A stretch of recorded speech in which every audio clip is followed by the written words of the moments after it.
Now, it probably goes without saying, and it is one of my taglines after all, but one of my favorite things to do is talk some Star Wars with anyone and everyone, and about any and all aspects of it.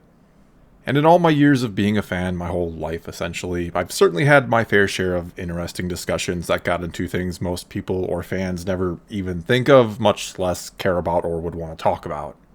And I'm sure here in my time on YouTube, I've brought up some topics or complaints that you or someone else watching disagrees with or could care less about because they find it completely irrelevant or frivolous, which is fair enough.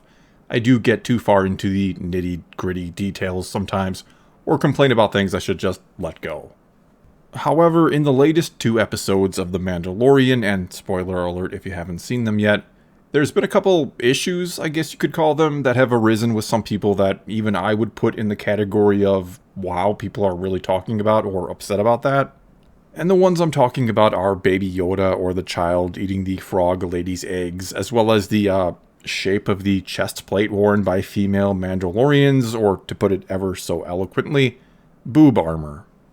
Now, the first one, the child eating the frog eggs, well, with that one I get why people were kind of disturbed, and I actually do think there's a sort of interesting discussion that can be had about it. But before we get to that one, let's start with the armor issue, since that's the one I've really seen a few people flip their lid over. And if you're not entirely sure what I'm talking about, in the latest episode of The Mandalorian, we of course see Bo-Katan and a new character played by Sasha Banks named Koska Reeves, wearing armor that has a bit of a bump or bumps that conform to or accommodate the specifics of the female body, which honestly I didn't even notice when I watched the episode, and if I had, I would have never guessed that some people would take an issue with it, and apparently find it sexist somehow. I mean, as we've seen throughout Star Wars, Mandalorians rarely ever take off their armor, so I think one of the most important aspects of it, next to its effectiveness in combat, is it being comfortable to wear. And I'd have to imagine, especially if a female Mandalorian happens to be well endowed, that they'd want a little extra room up there. In fact, I'd almost think it'd be more sexist to expect a woman to fit themselves into the same armor that men wear, but what do I know, I guess. And look, if the actresses Katie Sackhoff and Sasha Banks didn't have an issue with it, if they didn't object to wearing it and weren't somehow forced to wear it despite it making them feel uncomfortable somehow, or that they were worried about how people would see them or look at them or whatever it might be, then where exactly is the issue? Both of them are pretty badass women, and I'm not just talking about in the show, I'm talking about real life here. So I don't think they need others to be offended for them when they seemingly have no issue of their own. And if you happen to be personally offended by the way it looks for some reason, which is your prerogative to do so, then be offended and choose not to watch the show any longer if it bothered you that much. But don't get all upset and start screaming sexist because some, the majority, don't seem to be offended, or just don't care, or maybe didn't even notice. And this is one of my biggest problems with the world today. I'm sick and tired of others telling me and everyone else what we should and shouldn't be offended by, what we should or shouldn't find acceptable, what we can and cannot watch or even enjoy. Can we please stop treating everyone like mindless children who can't think for themselves and need constant guidance? I mean, the only thing I personally find offensive nowadays is the implication that I always need to be expressly told what is right and wrong, that I can't be trusted to know the difference between the two myself, that I can't be trusted to think for myself and come to my own conclusions about anything and everything.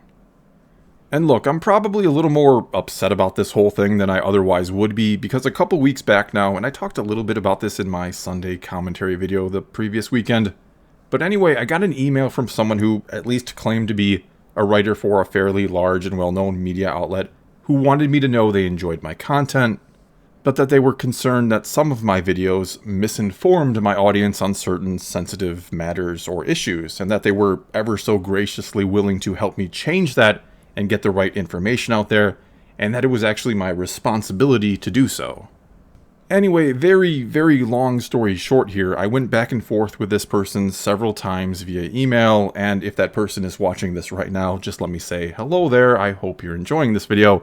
Anyway, I essentially told them that, like I basically said at the beginning of this video, that I'm mainly here to talk Star Wars, and that when I started out, I never imagined I'd ever be talking about any sort of sensitive or important issues in any of my videos, nor did I ever really want to.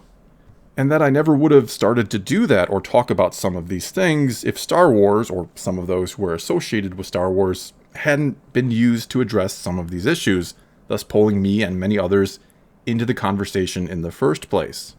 And as I've said so many times before, it's not even necessarily that people disagree with the message being pushed, they just don't want the message to be prioritized over the story or to be the whole point of the story. They just want Star Wars to be about Star Wars. Go figure. I further tried to explain to this person that contacting me like this and trying to make me feel guilty about what I'd done doesn't make me want to do as they say and inform my audience about these issues.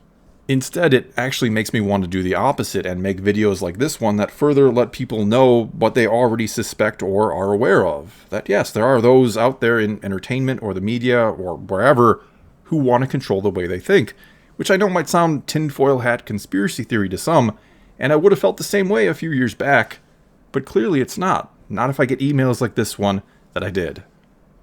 And the crazy part about all this is all I want to do is talk some damn Star Wars. And that doesn't mean making videos about boob armor because some people find it offensive and sexist and have to make a big deal out of the fact that others don't.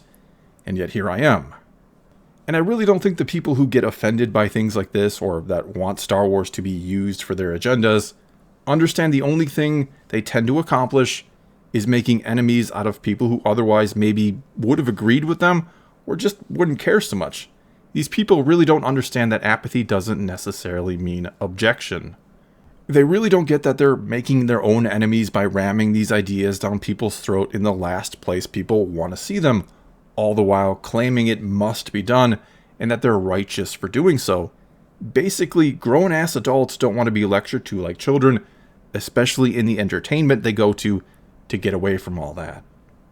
But anyway, here, let's move on from that little tangent and talk a little bit about Baby Yoda eating the eggs, which is a whole other argument and one that I can see why some people were disturbed by. I even mentioned in my review for that episode that it was a little disturbing to see him eat the eggs, fertilized or not, of a sentient species. But here's why, for the sake of the story, I'm actually okay with it, because I think it shows how much of a blank slate the child really is, how little of the world he actually knows and understands, which means he's extremely impressionable, as all children are, and could tie into what I was talking about moments ago, but let's not go there. And why that's interesting is because we fans know, or strongly suspect because of his species, that the child has untold potential with the Force. Heck, we've already seen him do incredible things without any training. And I know some will say, why is it okay that the child can do incredible things without training, but not a character like Rey? And that goes right back to his species, a species that, again, we all assume is just naturally very, very powerful with the Force, thanks to Yoda being quite possibly the most powerful Jedi in history. It's also more intriguing for the story in this case that the Mandalorian has no idea just how crazy powerful this little baby potentially is. And so here you have this child that doesn't know right from wrong yet, that has all this crazy potential with the Force, who's being raised by a Mandalorian who, yes, does have quite a bit of honor, I'd say, but is really not fit to be raising this child, one that is so strong with the Force that, if not raised correctly, could become quite a powerful threat or dark side user someday, or so I'd imagine. And thus having one so innocent mindlessly do something so disturbing is a reminder of just how dangerous this whole situation is, that it looks cute and wholesome on the surface, that the Mandalorian is caring for this child, but that because of it, the child could end up going down the wrong path. And I'm not by any means saying that he'd lead him down the dark path intentionally. It has been well established that Din Djarin doesn't know what the Force is, or who the Jedi are, or anything like that, but that he might end up doing it unintentionally. Now, was it their intent to showcase all that by him eating the eggs? Maybe, maybe not, I don't know. They may have just thought it'd be cute and funny and that everyone would just sort of laugh it off, but instead a lot of people found it to be really disturbing. And again, I do get that, but that's what I found interesting about it. That if not properly raised, he may never change his ways, which may one day, as crazy as it sounds, lead the child to become the ultimate villain. Though that said, I'm pretty sure Ahsoka, and maybe Luke or his own people, will indeed straighten him out before that ever happens. Well, that's all I've got for you this time. Now it's your turn to tell me what you think of anything or everything I had to say in this video. So leave a comment below and let's talk some Star Wars. And until next time, thanks for watching.